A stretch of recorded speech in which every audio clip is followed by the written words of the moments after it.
رقم 2 معانا فيلم مليون جنيه، فيلم سنة إصدار 1953 من المخرج حسين فوزي، والفيلم بطولة نعيم عاكف ومحمود شكوكو وزينات صدقي وعبد الفتاح الأسري ومحمود المليجي.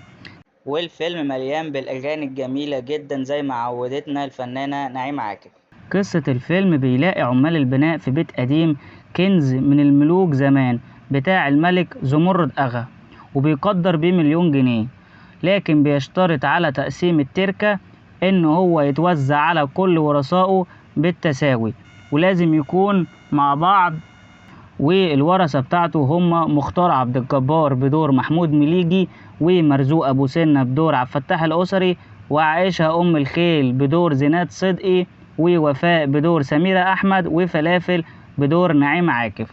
واللي هي ما تعرفهمش ولا هم يعرفوها، لكن هي